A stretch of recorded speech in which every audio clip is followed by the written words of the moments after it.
वंदे उत्कल जननी जय जगन्नाथ एनकेपी ओडिया ज्ञान चैनल को आपण मानक स्वागत। आज आम राधानाथ दरबार काव्यर बड़पण कविता जोटा कि आपण मानकर MIL ओडिया रे अच्छी। तो से बड़पण कविता या पूर्व आम दुईटा भिडियो बन सारी। यहाँ आम तृतीय भिडियो। ये भिडियो आम अवशिष्टांश आलोचना करवा। जो मैंने देखी ना मोर पूर्व दुईटा भिडियो ताको निहाती देखिए। डिस्क्रिप्शन लिंक रे मु तार भिडियो लिंक देवी। आपण मैंने देखि सारा पर भिडियो को देखिले अति सहजरे बुझीपारे। तो बड़पण कवितार कवि कौन कहते आज चलतु आलोचना करिया। एक पक्षरे देख प्रथम बुझिनि दरबार रे उपस्थित से राजन्य वृंद को कवि प्रथमे कटु भर्सना करछंती। सेमानंकु अत्यंत शाणित निंदा करछंती। व्यंग जेहेतु एक व्यंग काव्य ताको व्यंग भर्सना करछंती कविता माध्यम रे। हे अधर्मी राजा माने तमे एबेठू सावधान हुओ। तुम जो अधर्म पथ छाड़ी तमे धर्म पथरे जाओ। धर्म अर्जन कर बेल थाउ थाउ जहाँकि से धर्म ही होउची बड़पण। तुम आज पर्यंत जो बड़पण देखई होच तुम अहम भाव अच्छी अहंकार अच्छी देखे हेबापण अच्छी पद पदवी को लेकिन गर्व करुच ताकू ही तुम प्रकृत बड़पण बोली भावी बसिच। ताहा प्रकृति रे बड़पण नुह। बड़पण कौन ना से कथा ये कविता शेष पंक्ति को आम जब पढ़ा ताले से शेष पंक्ति 4-5 लाइन को ताले बड़पणर प्रकृत यथार्थ अर्थ कौन ता आम पाइपर। जे ये सब बड़पण प्रकृत बड़पण नुह। यह हूँ नश्वर, यह क्षणभंगुर, यह चिरस्थायी नुह। से प्रकृत बड़पण उपरे मती को बड़ाई हे राजन्य वृंद तुम राजधर्म पालन कर आ निजर तत्व को तुम्हें निजर जो आत्मतत्व को थे थे परीक्षण करी से धर्म पथरे गति कर बोली एमती उपदेश देते। चलते पढ़ा ताले से कविता आम पढ़ी पूर्व भिडियो से आलेक्जेंडर कथा कहुच्छी ये नेब जेबे मते ककेईरे काढ़ी देइथिब तही मसब सुआई बेनी पासे बेनी कर को झुलाई जा देखी जानिबे जगते समस्ते आसी थिली फेरी गली शून्य हस्ते। ये जो विश्व विजयी आलेक्जेंडर तांको कथा कहुच्छी से आलेक्जेंडर कहते जे कौन कहले ना बोइले प्राण पिंड गले छाड़ी नेब जेबे मते ककेईरे काढ़ी देइथिब तही मस बसुआई बेनी पासे बेनी कर को झुलाई जा देखी जानिबे जगते समस्ते आसी थिली फेरी गली शून्य हस्ते। यही महावाक्य मने मने हेजी सत्व गुण भज लोभ मद तेजी। जे मु मरीगला परे मोर शबकु जो काढ़ी नेब ककेईरे से समय कौन कर ना मो उभय पार्श्वर मो बेनी हाथ मो बेनी कर को झुलाई देथिबो। लोक माने जानिबे यह देखिकी लोक माने जानिबे जे एते बड़ विश्व विजयी सम्राट अमाप धन संपत्तिर मालिक किंतु मला बेले से जेमिति खाली हाथ रे आसीथिला सेमिति खाली हाथ रे जाउची। जो द्वारा लोक मानक मनरे यह सृष्टि हेबो जे संसार रू केही काणी कौड़ीटे मध्य नहीं जाई परिबे नाही। जहाँकि विश्वविजय आलेक्जेंडर यही कथा समस्त मनरे यही संसार यही मृत्यु चेतना समस्त हृदय रे सृष्टि हेबा आवश्यक। से मनुष्य बेलह सजाग होई ये मिथ्या प्रहेलिका ये मिथ्या मरीचिका पथरे न धाई धर्म पथरे धाइवाई प्रश्रय हेबे। यही कथा से समस्त हृदय रे खेली जाओ बोली विश्वविजयी आलेक्जेंडर कहते।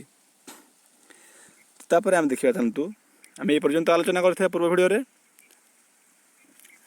तापर से कहते जे अकारण किंपा तंडीय रखित अल्प दिन पाई संचु अछ बीत।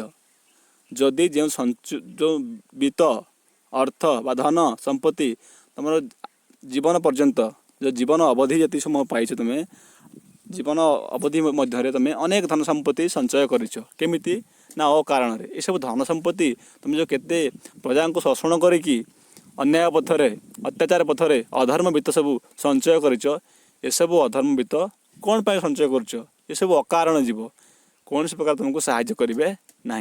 जो वित्त तुम्हें निजर जीवन समस्त कौन परिश्रम से धन संपत्ति अर्जन ही केवल सारी देछ। तुमर आयुष से धन संपत्ति ठूलीभूत कर तुम सारी देछ। ये सब किंतु मला बेले कहीं नहीं जापर तेणुक ये सब ଅକାରଣ ହେଇଯିବ। ଅକାରଣ କିମ୍ପା ତଣ୍ଡି ଅରକ୍ଷିତ, ତୁମେ କ'ଣ ପାଇଁ ଅଯଥାଟିରେ ଅରକ୍ଷିତମାନଙ୍କର ଯେଉଁମାନଙ୍କର ରକ୍ଷଣାବେକ୍ଷଣର କେହି ନାହାନ୍ତି ସେମାନଙ୍କୁ ତୁମେ ତଣ୍ଡି ହଇରାଣ ହରକତ କରି ସେମାନଙ୍କ ଠାରୁ ଧନ ସମ୍ପତ୍ତି ଜୋର ଜବରଦସ୍ତ ଛଡ଼େଇ ଆଣିକି ଅଳ୍ପ ଦିନ ଏଇ ପୃଥିବୀ ପୃଷ୍ଠରେ ରହିବ। କ'ଣ ପାଇଁ ଏତେ ସବୁ ଧନ ସମ୍ପତ୍ତି ସଞ୍ଚୟ କରୁଛ? ବଲାଅ ଜଗତେ ସିନା ଲକ୍ଷ୍ୟ ପଶି, ଫଳେ ତୁମ୍ଭେ ଜଣେ ଜଣେ ଲକ୍ଷ୍ୟ ଶୋଷି। ଧ୍ୟାନ ଦିଅ ପିଲାମାନେ, ଯେ ବଲାଅ ଜଗତେ, ଏ ଜଗତରେ ତୁମେ ସିନା ଜଣେ ଜଣେ ଲକ୍ଷ୍ୟ ପଶି, ରାଜା ହେଉଛି ଲକ୍ଷ୍ୟ ପଶି, ଲକ୍ଷ ଲକ୍ଷ ପ୍ରଜା, ସେଇ ରାଜ୍ୟର ଲକ୍ଷ ଲକ୍ଷ ପ୍ରଜାମାନଙ୍କ ସେ ପୋଷଣ ଭାର ବହନ କରିଥାଏ।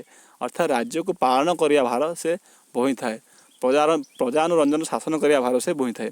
ପ୍ରଜାମାନେ କେମିତି ସୁଖରେ ଶାନ୍ତିରେ କାଳାତିପାତ କରିବେ, ତା ରାଜ୍ୟରେ କେମିତି ଶାନ୍ତି ବିରାଜମାନ କରିବ, ସେ କଥା ରାଜାର କର୍ତ୍ତବ୍ୟ।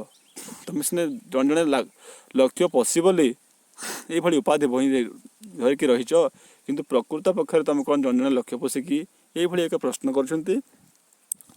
ବଲାଅ ଜଗତେ ସିନା ଲକ୍ଷ୍ୟ ପଶି, ଫଳେ ତୁମ୍ଭେ ଜଣେ ଜଣେ ଲକ୍ଷ୍ୟ ଶୋଷି। ତୁମେ ପ୍ରକୃତ ପକ୍ଷରେ ଜଣେ ରାଜା ବା ତୁମେ ପ୍ରକୃତ ପକ୍ଷରେ ଜଣେ ଲକ୍ଷ୍ୟ ପଶି ରାଜା ନୁହଁ। ତୁମେ କ'ଣ ନା ଲକ୍ଷ ଲକ୍ଷ ପ୍ରଜାମାନଙ୍କର ଶୋଷଣ କରୁଛ। ତୁମେ ହେଉଛ ଜଣେ ଜଣେ ଲକ୍ଷ୍ୟ ଶୋଷୀ। ଗଣିକା ଓକିଲ ଛାମୁଆ ପୋଷଣ, ଲାଗି କର କିମ୍ପା ପ୍ରଜାଙ୍କୁ ଶୋଷଣ। ଯେ ଗଣିକା ଓକିଲ ଛାମୁଆ ପୋଷଣ, ଏଇ ଯେଉଁ ଗଣିକା ହେଉଛି କ'ଣ ନା ବେଶ୍ୟା, ଓକିଲ ଆପଣ ଜାଣିଛନ୍ତି ଓକିଲ, ଛାମୁଆ ମାନେ ତୋଷାମଦକାରୀ ଅର୍ଥାତ୍ କାନକୁହା ହେଲା। ଏଇମାନେ କ'ଣ ନା ଏଇ ଯେଉଁ ତିନି ଜାତି କଥା କୁହାଗଲା, ଏଇମାନଙ୍କର ସମାଜରେ ହେଉଛି ଉଶୃଙ୍ଖଳା ସୃଷ୍ଟି କରିବା କାମ। ଗଣିକା ବେଶ୍ୟା, ଯେଉଁ ସମାଜ ଶାନ୍ତିରେ ଅଛି ଶୃଙ୍ଖଳାରେ ଅଛି, ସେ ସମାଜରେ ବିଶୃଙ୍ଖଳା ସୃଷ୍ଟି କରିବେ। ଏଇ ତିନି ଗୋଷ୍ଠୀ ଯଦି ସମାଜରେ ତିଷ୍ଠି ରହିଲେ ତାହେଲେ ସମାଜ କଳୁଷିତ ହେଇଯିବ। ଯଦି ଗଣିକା ବୃଦ୍ଧି ହେଲା, ବେଶ୍ୟାମାନଙ୍କର ସଂଖ୍ୟା ବୃଦ୍ଧି ହେଲା, ଓକିଲମାନଙ୍କ ସଂଖ୍ୟା ବୃଦ୍ଧି ହେଲା, ଆଉ ଛାମୁଆ ତୋଷାମଦକାରିଆ କାନକୁହା ହେଲା କୁଜିନେତାମାନଙ୍କର ଯଦି ବେଶୀ ସଂଖ୍ୟା ବୃଦ୍ଧି ହେଲା, ତାହେଲେ ଏ ସମାଜ କଳୁଷିତ ହେଇଯିବ। ଏମାନଙ୍କୁ ମୂଳୋତ୍ପାଟନ କରିବା ଆବଶ୍ୟକ। କିନ୍ତୁ ତୁମେ କ'ଣ କରୁଛ? ତୁମେ ଏଇଭଳି ରାଜା, ଏଇଭଳି ଦୁଷ୍କର୍ମୀ ରାଜା, ଏମାନଙ୍କର ପୋଷଣ କରିବା ପାଇଁ ତୁମେ କ'ଣ କରୁଛ? ଏଇ ଗଣିକା ଓକିଲ ଆଉ ଛାମୁଆମାନଙ୍କର ପୋଷଣ କରିବା ପାଇଁ, ସେମାନଙ୍କୁ ଭରଣ ପୋଷଣ କରିବା ପାଇଁ, ସେମାନଙ୍କୁ ଓଲଟି ତୁମେ ସମାଜରେ ତିଷ୍ଠି ରହିବା ପାଇଁ ସେମାନଙ୍କୁ କ'ଣ କରୁଛ? ପୋଷଣ କରୁଛ। ପ୍ରଜାଙ୍କୁ ଶୋଷଣ କରିକି, ପ୍ରଜାଙ୍କ ଧନ ସମ୍ପତ୍ତିକୁ ଶୋଷଣ କରିକି ତୁମେ ଏଇମାନଙ୍କର ପୋଷଣ ପାଇଁ ତାହା ବ୍ୟୟ କରୁଛ, ଏ ଅଧମ ରାଜାମାନେ। ତାପରେ ଦେଖ ଏଠି କହୁଛନ୍ତି ଯେ ପ୍ରଜା ରକ୍ତ ସ୍ୱେଦ ଲତକେ ଅର୍ଜିତ, ଅଭିଶପ୍ତ ରାଶି ରାଶି ପାପବିତ। ଏଇମାନଙ୍କୁ ତୁମେ ଶୋଷଣ କରିକି, ପ୍ରଜାମାନଙ୍କୁ ଶୋଷଣ କରିକି, ସେମାନଙ୍କର ରକ୍ତ ସ୍ୱେଦ ନିଗାଡ଼ି ଦେଇକି ଯାହା କିଛି ସେମାନେ ଅର୍ଜନ କରିଛନ୍ତି ସମ୍ପତ୍ତି, ସେମାନଙ୍କୁ ତୁମେ ସେମାନଙ୍କର ଅଭିଶାପରେ ସବୁ କିଛି ସମ୍ପତ୍ତି ତୁମେ ଆଣିକି ରାଶି ରାଶି ପାପବିତ ଆଣିକି ତୁମେ ତୁମର ସମ୍ପଦ ଘର ବଢ଼ଉଛ। ଏଇମାନଙ୍କର ଲହୁ ଲୁହାଣ ହେଇକି ସେମାନେ ଯାହା ସବୁ ଧନ ସମ୍ପତ୍ତି ଅର୍ଜନ କରିଛନ୍ତି, ସେଇ ଧନ ସମ୍ପତ୍ତି ନେଇକି ତୁମେ ତୁମର ସେମାନଙ୍କର ଅଭିଶାପର ରାଶି ରାଶି ବିତ ତୁମେ ଆଣିକି ସଞ୍ଚୟ କରୁଛ। ତାପରେ କୁହାଯାଇଛି ପ୍ରାୟଶ୍ଚିତ୍ତେ ବ୍ୟୟ ନକରି ଯତନେ, ପାପ ଅର୍ଜୁଅଛ ପାପାର୍ଜିତ ଧନେ। ଯେ ତୁମେ ଏକ ପ୍ରକାର ପାପ କରୁଛ, କାରଣ ଯାହା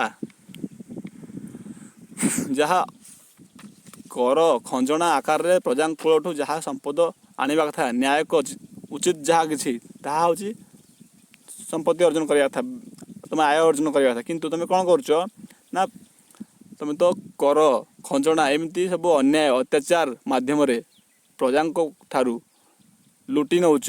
ସେ ହେଉଛି ପାପ ଅର୍ଜିତ ଧନ, ପାପବିତ। ସେଇ ଅଭିଶପ୍ତ ରାଶି ରାଶି ପାପବିତ ତୁମେ ସବୁ ସଞ୍ଚୟ କରିଛ। ସେଇ ପ୍ରାୟଶ୍ଚିତ୍ତେ, ସେଇ ସବୁ ସମ୍ପତ୍ତି ଯଦିଓ ତୁମେ ଏସବୁ ପାପାର୍ଜିତ ଧନ ଅର୍ଜନ କରିଛ, ତାକୁ ପ୍ରାୟଶ୍ଚିତ୍ତରେ ବ୍ୟୟ ନ କରିକି ତାକୁ ତୁମେ ପ୍ରଜାଙ୍କ ମଙ୍ଗଳ ଉଦ୍ଦେଶ୍ୟରେ, ମଙ୍ଗଳ ସାଧନା ନିମନ୍ତ ରାଜ୍ୟରେ ତାହା ବ୍ୟୟ ନ କରିକି ତୁମେ କ'ଣ କରୁଛ? ଅଲରେଡ଼ି ସେଇ ପାପାର୍ଜିତ ଧନରେ ତୁମେ ଆହୁରି ପାପ ଅର୍ଜନ କରୁଛ। ତାହାକୁ ଲୁଣ୍ଠ କରି ସେଇ ପାପାର୍ଜିତ ଧନ ତୁମେ ଅଧିକରୁ ଅଧିକ ପାପ ଅର୍ଜନ କରୁଛ। ତାକୁ କେବେ ହେଲେ ମଧ୍ୟ ସେଇ ପାପାର୍ଜିତ ଧନକୁ କେବେ ହେଲେ ମଧ୍ୟ ତାହା ପୁଣ୍ୟାତ୍ମା ପାଇଁ, ମଙ୍ଗଳ କାର୍ଯ୍ୟ ପାଇଁ ତୁମେ କେବେ ବି ନିୟୋଜନ କରୁନାହଁ। ସେଇଥିପାଇଁ ସେ କହୁଛନ୍ତି ଯେ ଏଇଭଳି କରିବା ଦ୍ୱାରା କ'ଣ ହେଉଛି ନା ଅର୍ଜୁ ଅଛ ସିନା କେବଳ ଦୁଷ୍କୃତ, ଘୃଷ୍ଟ ମୁଖେ ଢାଳି ଯଜ୍ଞକୃତ ଘୃତ। ଅର୍ଥାତ୍ ଯେ ଏଇଭଳି କରିବା ଦ୍ୱାରା ପ୍ରଜା କୂଳଠୁ ସମସ୍ତ ଧନ ସମ୍ପତ୍ତି ଲୁଟି ନେଇ, ଅସଦ୍ ଉପାୟରେ ସବୁକିଛି ଛଡ଼େଇ ନେଇ, ବୋହି ନେଇ ତୁମେ ପାପ ସିନା ଅର୍ଜୁଛ, केमिति ना यज्ञकृत यज्ञ निमित्त घी जदि घुषुरी मुखरे घुष्टि कहले घुषुरी मुखरे जदि यज्ञ घी यदि घुषुरी मुखरे ढालिले जेमिति ताहा पाप हुए अनुरूप भावे से कथा कहते जे अर्जु अछ सीना केवल दुष्कृत दुष्कृत माने पाप तुम केवल पाप ही अर्जन करछ केमिति ना यज्ञ गोष्ठी मुखे ढाली यज्ञकृत घृत यज्ञ निमित्त घी को यदि घुषुरी मुहर ढाला जाए ताहा जेमिति पाप अर्जन हुए ठीक से ही भावे प्रजाकूल धन संपत्ति जहाँ कि खजना आकार ठूल हुए ताहा प्रजा हित निमित्ते व्यय हेबा कथा जदि तुम ताहा करिथांत ताहा पुण्य अर्जन होता जहाँ किसी कर खंजना जहाँ किसी राजस्व आदाय होता है ताहा प्रजाकूल जदि खर्च करा जाता ताहले आपणकर रेट्रे पुण्य था किंतु तुम कौन कर ना ये यज्ञकृत घृत घुषुरी मुहर ढालिबा जहाँ तार अर्थ होची तुम से राशि राशि अर्जन कर संपत्ति राजस्व आय को तुम नहीं कौन घुषुरी ये हूँ इंग्रेज मान को पोषण उद्देश्य तुम ताहा व्यय करुच से कहुच्छी जे अर्जु अछ तुम यही करने द्वारा तुम केवल पाप ही अर्जन करुच अर्थात घुषुरी मुहरे यज्ञकृत घी ढाल जमी पाप हुए तुम से घुषुरी भाया प्राणी इंग्रेज मान माने पोषण तुम प्रजाकूल निमित्त थिबा राजस्व को ताहा व्यय करुच अनुरूप तुम पाप कर आ कौन पुण्य करुच तापर ये कहते यही भाया ए प्रिय सत्य छल को न धरी निज श्रेय देख चित्ते चिंता करी जे यही अप्रिय सत्य को तुम छलना भाली भाव ना ये तुम केते प्रकृत कथा होची ये पिले बुझ जे आमर गोटे आम भारतीय दर्शन कहे जे सत्यम बदम प्रिय बद अप्रिय सत्य माँ बद सत कथा कह किंतु प्रिय कथा कह अप्रिय सत्य माँ बद किंतु पिले सत्य सत्य ये भाया एक अप्रिय सत्य मु जो कथा कहूँ यह अप्रिय सत्य सत्य क्या प्रिय लगे ना किंतु यही सब मुझे अप्रिय सत्य कहूँ बोली तुम ता हृदय को छलना न भाविकी ता हृदय थे चिंता कर जे प्रकृत राधानाथ कहला बोली भाव ना प्रकृत कवि ये कहले बोली भाव ना हे राजा मैंने तुम निजे चिंता कल देखी थे तुम कौटे श्रेय अच्छी कौटे तुम भल अच्छी से कथा थे तुम चिंता कर जे ये अप्रिय सत्य कथा कहूँ तुम केबे मत माने कौन क्रोध कले मत आकाश रखिले किसी हम ना ये अप्रिय सत्य को ये भाया एक अप्रिय सत्य कथा कहूँ या छलना न कर तुम कौन मो सहित छलना न कर तुम निजे निज हृदय को थे निज चित्त को थे चिंता कर जे प्रकृत पक्षरे मु जो कथा कहूँ राधानाथ कहते मु जो कथा कहूँ मु जो उपदेश कथा कहूँ ता अप्रिय कथा ता निहाती अप्रिय कथा कारण सत्य क्या प्रिय लगे किंतु अप्रिय हो पारे किंतु ताहा सत्य तेणुक निज हृदय चिंता कर देख हे राजा माने मु जो कथा कहूँ ता युक्तियुक्त ना नहीं तापर चेतना ये सृष्टि होची मृत्यु चेतना कथा जे भग्न घटुआहा सलिल अजसन सरी जाऊँगी आयु प्रतिक्षण भग्न घटु भंगा कलसीटीए भंगा कलसी माने गोटे कलसी घटु माने कौन कलसी से घटु जो गोटे कणा कलसी कलसीर पछपाखे जो गोटे कणा हुए से भग्न कलसी सलिल कहले ये जल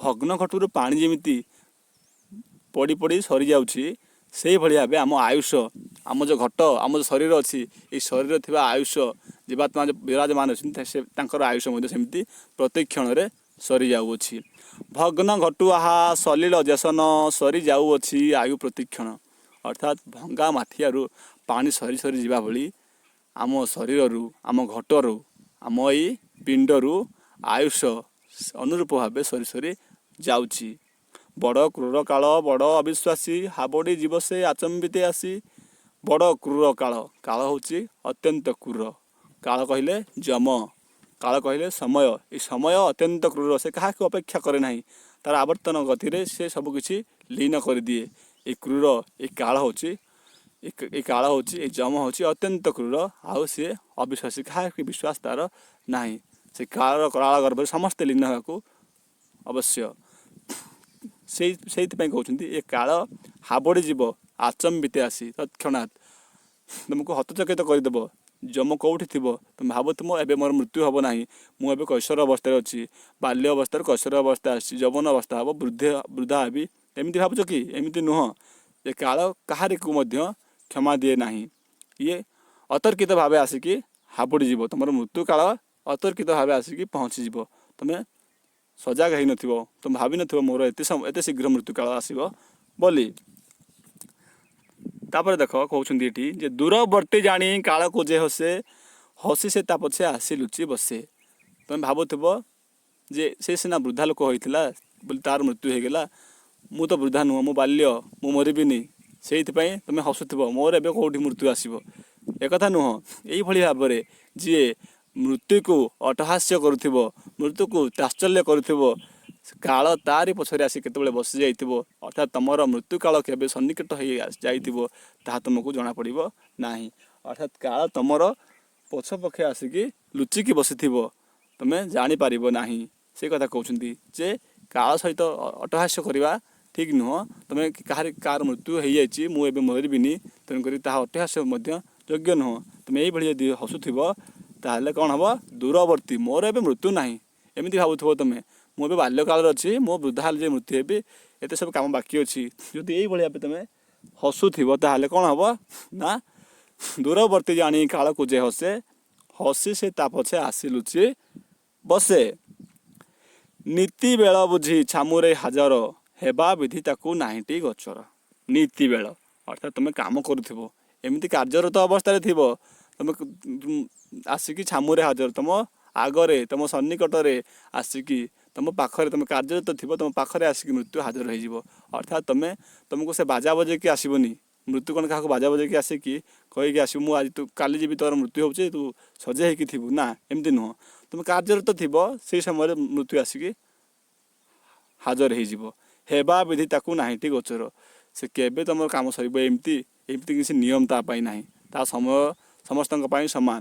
ତ ସିଏ କେଉଁ ମୁହୂର୍ତ୍ତରେ ଆସିବ ତାହା ତୁମକୁ କୌଣସି ପ୍ରକାର ଚିଠି ପତ୍ର କିମ୍ବା ସମ୍ବାଦ ଜଣାଣିକି ଆସିବ ନାହିଁ। ନୀତି ବେଳ ବୁଝି ଛାମୁରେ ହାଜର, ହେବା ବିଧି ତାକୁ ମଧ୍ୟ ତୁମକୁ ସେ ଜଣେଇକି ଆସିବ ନାହିଁ।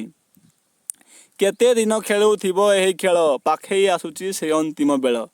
ଯେ କେତେ ଦିନ ତୁମେ ଏମିତି ସବୁ ଜାଣି ଶୁଣିକିରି କେତେ ଦିନ ଏମିତି ଅମାନିଆ ଖେଳ ଖେଳୁଥିବ। ତୁମେ ଏମିତି କେତେ ଦିନ ରାଜା ହେଇକି ପ୍ରଜାକୂଳକୁ ଅନ୍ୟାୟ ଅତ୍ୟାଚାରରେ ବୁଡ଼େଇ ରଖିଥିବ।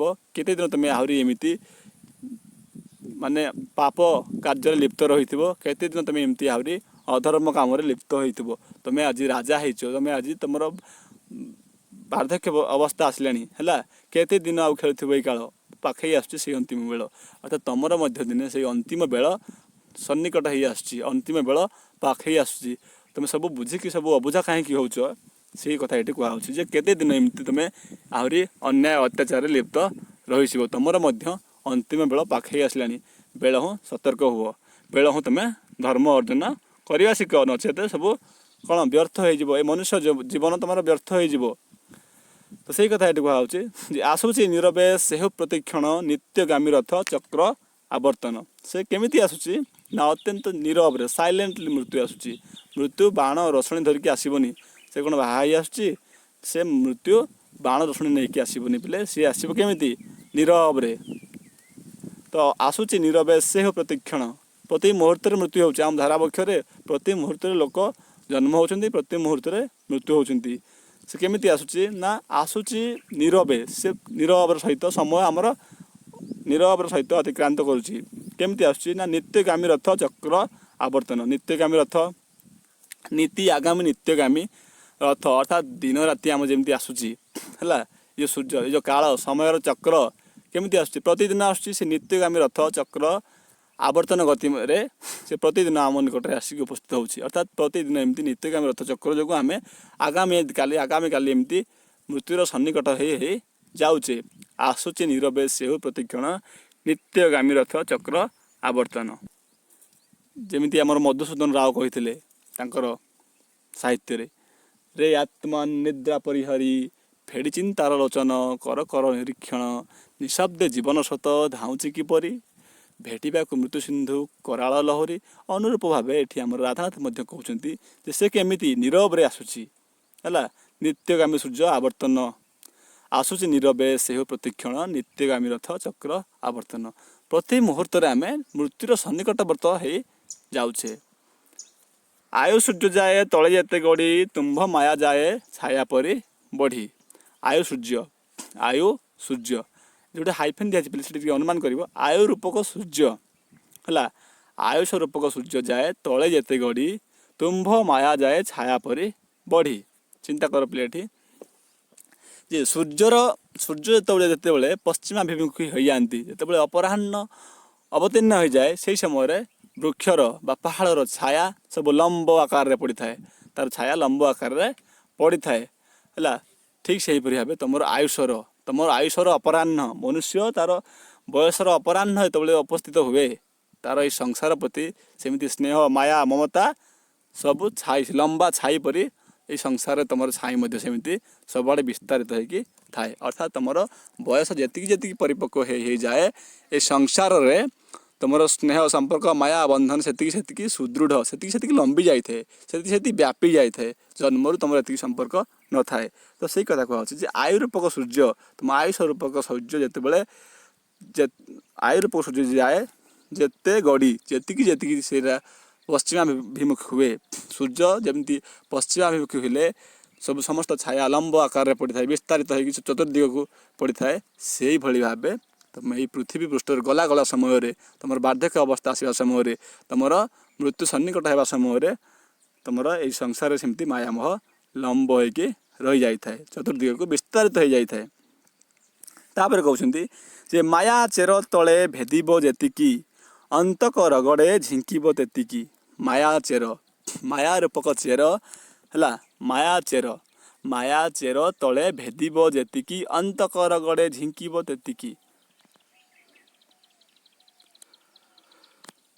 जे माया रूपक चेर तुम चिंता कर थे गोटे छोट गछ गोटे चारा गछ जदि अच्छी तुम टाणिया तुमको केते समय लगे अकलेश तुम टाणीदेव अनायास तुम टाणीदेव कौन प्रकार तुमको बाधा लगे ना जदि गोटे महाद्रुम को तुम उपाड़ ताल तुम निजे टाणी पार ना जेसीबी लगे क्रेन लगे खोलिकी केते सब कष्ट करने को पड़ी थाए। तो अनुरूप भाव ये कहुच्छे माया चेर माया रूपक चेर जी भेदिब अर्थात से छोट गछटी तुम अकलेश टाणी दौच तार चेर जी माटीर गभीर को भेदिब से कौन हम ना से टाणिया को जमी आमको कष्ट होता है से भाव आम जो धराबक्षर जन्म नहींचे आमर बयस जी बढ़ अर्थात आमर माया रूपक चेर ये संसार जी भेदिब आम जी परिपक्व अवस्था को आसवा आमर माया ममता स्नेह मोह सब किसी संसार से दृढ़ हो जाऊब जहाँकि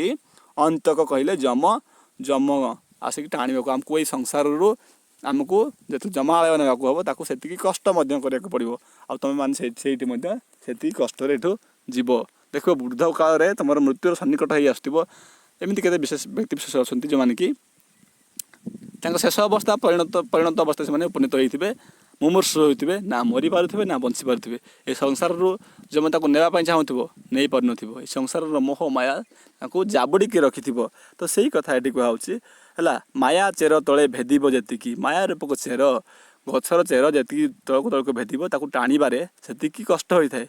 अनुरूप भाव ये पृथ्वी पृष्ठ मनुष्य ये माया रूपक चेर जी भेदी थाए वृद्ध काल टाणियापाई यही अंतक जम ताक नेला बेलू से कष्ट दे थाए। तो सही कथा पुणी कहुच्छे से कठिन झिंका झिंकीरू निस्तार लाभ लगे आगू हुओ हुशियार। ये संसार विश्वक्षर तुम्हें कौन ना ये सब कठिन झिंका झिंकी तुम कौन पाई एते माया मोहरे बांधी हेब कौन पाई एते अनीति पथरे गति कर कौन पाई संसार मोहरे छंदी होकर तुम पड़ तुम जन्म जो परम से परम ब्रह्म को जो स्रोतर तुम खसी आस जो महास्रोतर तुम आसीच तुम लक्ष्य हूँ जीवनोन्मुक्ति तुम लक्ष्य हूँ आत्मसंयम तुम लक्ष्य हूँ साधना कार्य साधना है। तो से ये कहुच्छे तुम ये मिथ्या आलिक मोहमाया नश्वर ये तुम न पड़ी बसवर्ती न हो तुम कौन कर से कठिन झिंका झिंकर निस्तार है ये भाया संसार मोहमाया छंदी न हो तुम कौन कर से कठिन झिंका झिंकर निस्तार पाइबापी लाभ लगे आग हुआ हुशियार आगरू तुम हुशियार हो जाओ आगरू तुम सचेतन हो जाओ हे राजागण हे मनुष्य समाज तुम आगरू हुशियार हो जाओ यही भली कठिन झिंका झिंकर निस्तार पाइबापी से जम कठिन झिंका झिंकर निस्तार पाइबापी तुम आगरू हुशियार हो जाओ।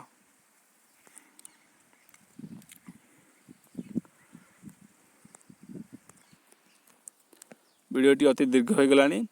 ଆଉ ଏକ ଭିଡ଼ିଓରେ ଆମେ ସମ୍ପୂର୍ଣ୍ଣ ବଡ଼ପଣ କବିତାଟିକୁ ସାରିବା। ପରବର୍ତ୍ତୀ ଭିଡ଼ିଓରେ ଦେଖା ହେବ। ଭିଡ଼ିଓଟି କେମିତି ଲାଗୁଛି ଲାଇକ୍ ସେୟାର କରିବାକୁ ଜମାରୁ ଭୁଲିବେନି। ନମସ୍କାର।